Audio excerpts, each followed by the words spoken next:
vet had previously performed extensive nerve blocks without being able to identify any sort of pain. The horse came in and the bone scan.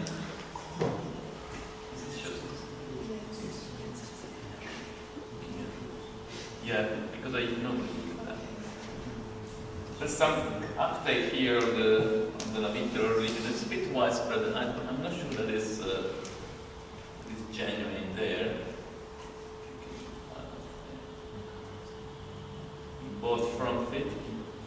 There wasn't much else. There is maybe very mild uptake at both origin of the suspensory ligament and proximal MC3.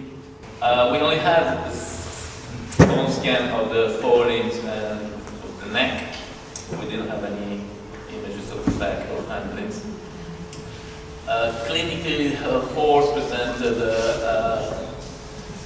I would say, 2/10 right fore lameness yesterday, and as it was being worked, developed a mild right hind beam lameness. On the lunge yesterday presented a left falling lameness on the left rein, on the hard, and not much to see on the right rein, and not much to see on the soft yesterday. Interestingly, the falling lane or the head node of the right fore got worse with hind inflection on the right hind. So we had a question mark of a possibly referred head node. For me, the horse wasn't lame enough for that head node to be from the hind limbs. We did block his feet yesterday. We started by blocking the right front, and that didn't make any difference. And then I did an abaxial of the left front, which abolished the left falling lameness on the left rein on the hard. We then focused on the hind limbs.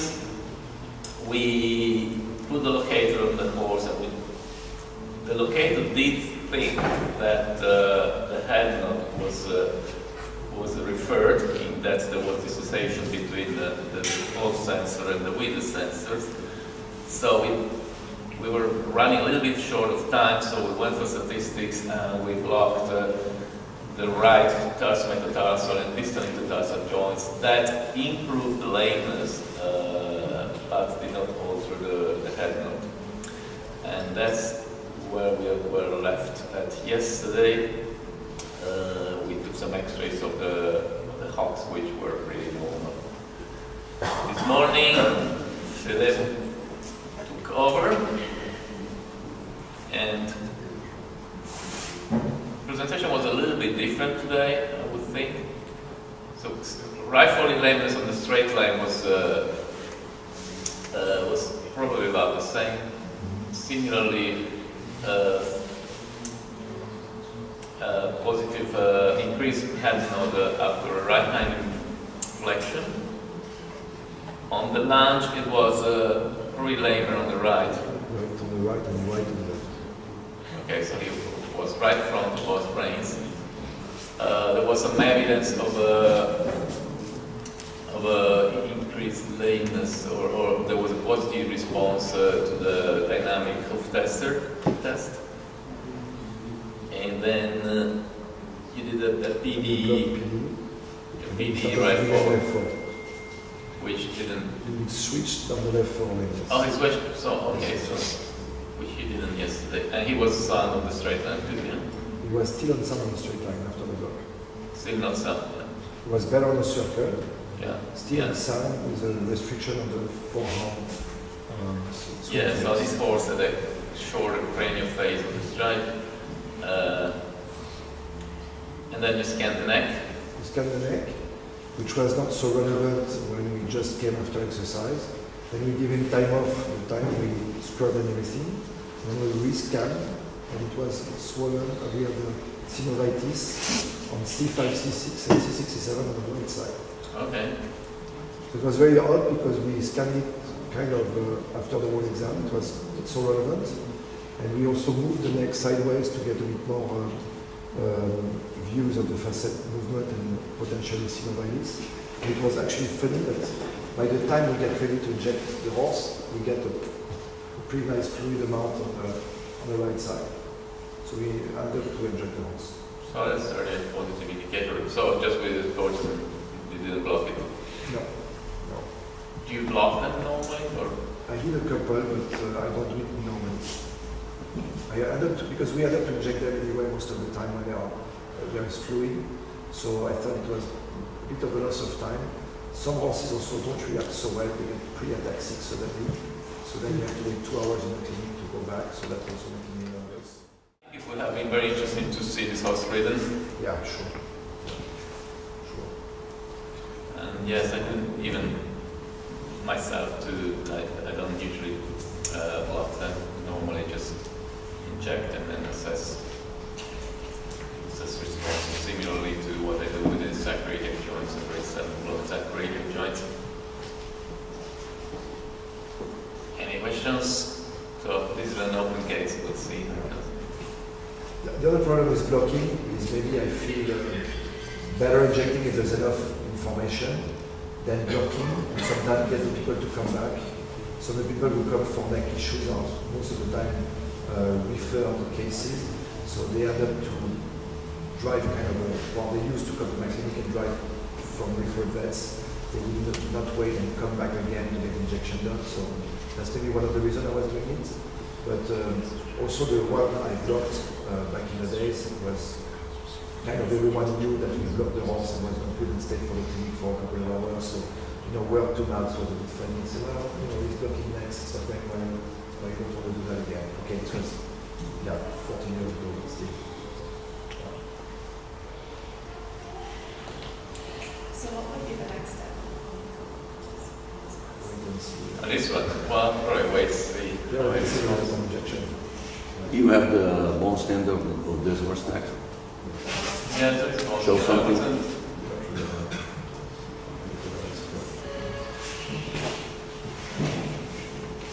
Terribly excited about it. So this is caudal. The caudal C6-7 is normally significantly altered. It's a little bit asymmetric. So my judge for how much is there, I use the bodies a little bit in the caudal aspect. This is a little bit smaller than this side.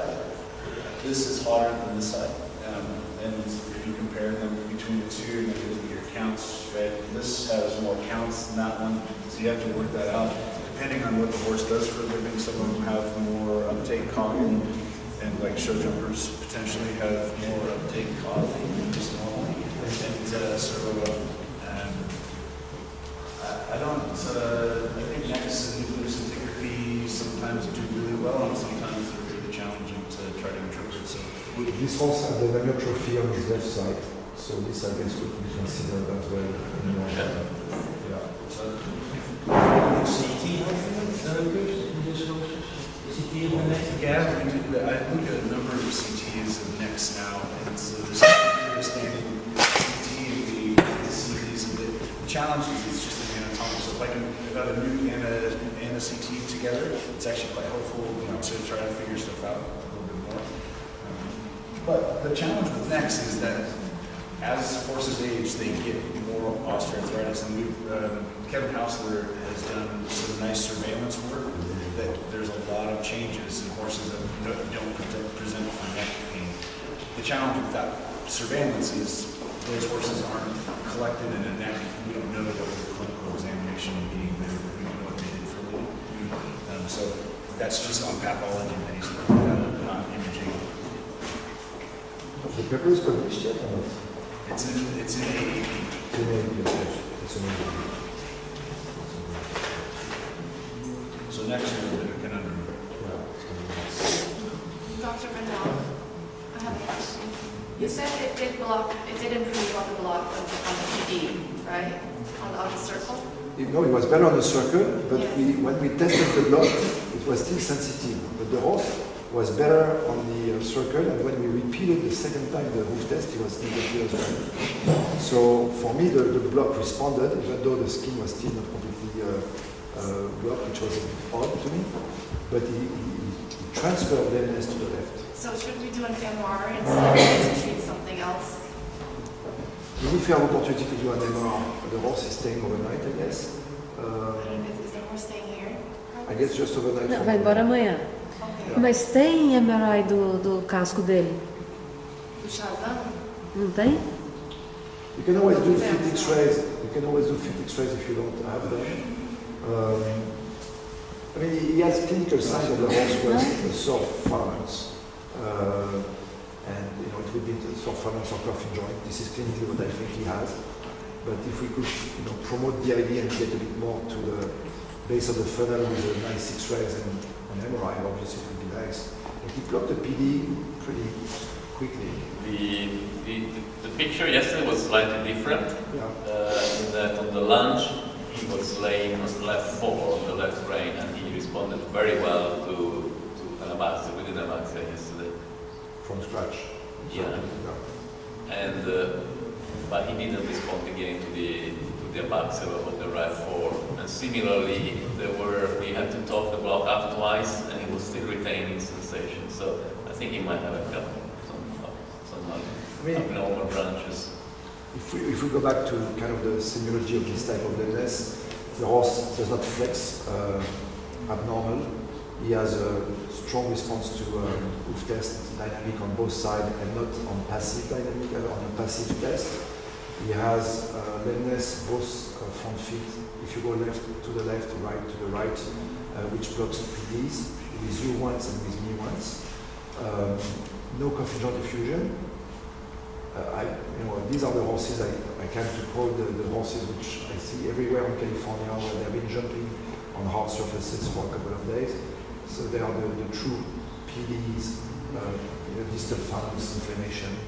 And when we have a chance to do an MRI, when you have the luck to do an MRI, these ones line up pretty well on the phalanx. That's my experience, I would say. The shrink would be improved too on this one.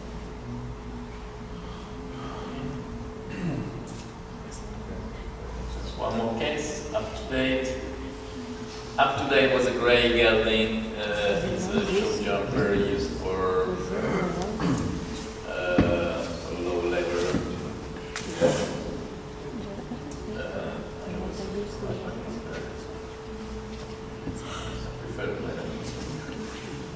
And the referring vet's complaint is, or the presenting complaint is, no lameness but resistance to work on the left rein. He's a 5-year-old, quite a young horse. On presentation, clinically, and then there was an issue, a question mark on a possible neck problem. So on presentation yesterday, clinically, there was some evidence of some discomfort on the right flexion, initial examination. And the horse, however, showed a moderate left falling lameness, which was more evident on the heart, on the left surface, on the left rein. And we did a palmar digital block, which made the lameness switch to the right front. We didn't do a block on the right front because it was raining heavily then. There were some images previously acquired, and we had some geography of the neck and forelimbs. What I thought was interesting here was this uptake at the navicular bone region and here at the medial insertion. And the left foot, the right foot was more normal to me. I couldn't see much else on if I remember well. The horse, yes, had a splint on the lateral accessory metacarpal bone, but not much else on the bone scan. We had some neck X-rays, which I thought they were pretty unremarkable. Because of the presentation and the request, we also scanned the neck, and the horse did have some abnormalities on the 6 356 on the left, yeah? More This is 6'7" had on the small osteophytes. And 17 one I think was larger than it should be. Whatever that means. And then so after the nerve blocks, we got x-rays of the front feet that were done at the end of the day.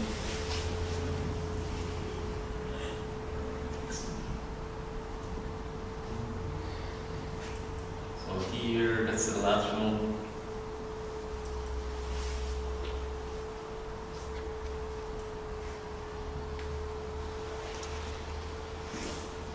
Of the left foot.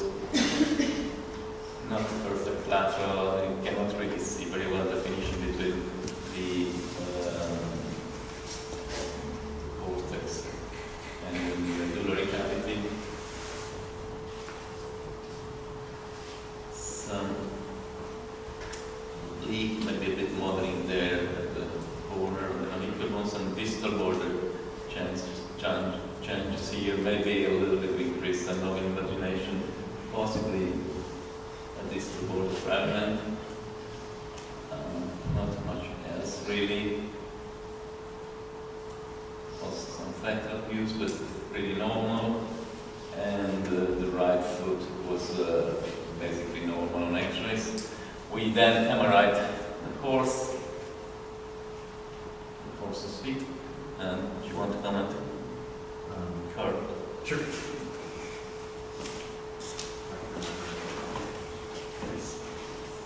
This was done early this morning. This morning was a bit tough. It was mainly a change on the left front. So as we go through here, this is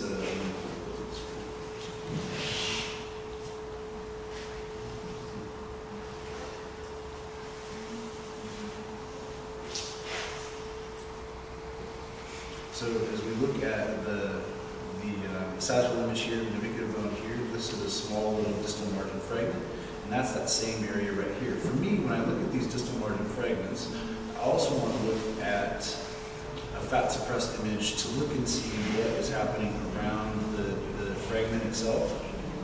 If there's any sort of increased signal around it. And so I'm going to sequence up.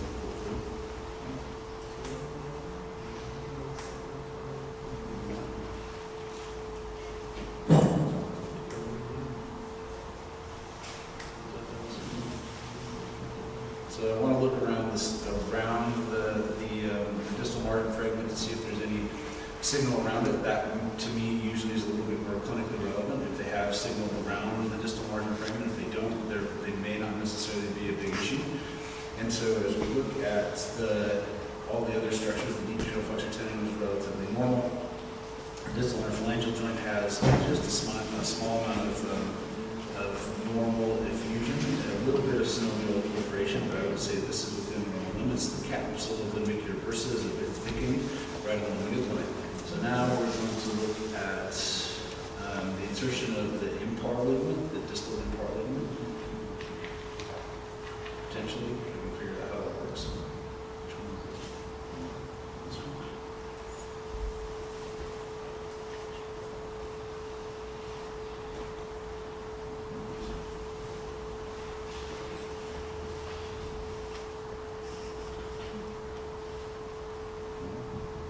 So relative, it had a little bit of irregularity as we started to look at the right here. So we have this focal area of bone resorption. That's a bit of artifact, but that does have focal areas of bone resorption. There's not a lot of fluid around it, but if the impar ligament is injured, that is a highly neuralized area that can cause a little bit of foot pain, but really not a whole heck of a lot. So the biggest things I think, at least for me, are the little bit of navicular effusion and this focal area of bone resorption and the impar ligament. The challenge is that I don't think we're always on MRI good at looking at pain coming from the solar corneum and the sole. I think that can be a bit of a challenge. They can be painful on hoof testers, but not have any change in P3 on MRI. So sometimes that is a bit of a challenge. There's plenty of horses have put in the magnet and then took out of the magnet, didn't find anything on MRI, looked at them again lameness-wise, and they're sound now. The only thing that changed between going into the magnet and coming out of the magnet is a shoe got pulled. And so sometimes that is a real world phenomenon. So for this particular horse, I don't think there's a whole lot to explain lameness, so I might think about fillet. Yeah, that was also my observation. We could consider here refining the lameness of origin by further nerve blocks. We could consider blocking the navicular bursa. That would be quite.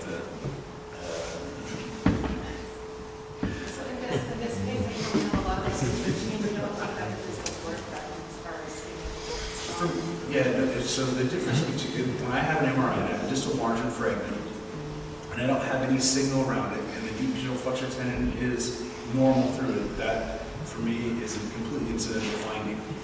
And so I'm not going to rely on studies that show lameness associated with distal margin fragments based on radiographs, because I think that doesn't fit this case. If they have MRI and they have a distal margin fragment and there's nothing around it, and the deep digital flexor tendon is normal, that's an incidental finding to me. You think it represents an increased risk of lameness in the future? Well, so if you look at the studies, so the York paper, and then you look at the wide variety of them, so Ian Wright and then the Dyson's paper, then typically I see more horses on the non-lame leg that could continue to do the work. So I don't think so. If they have one, two, potentially at distal margin.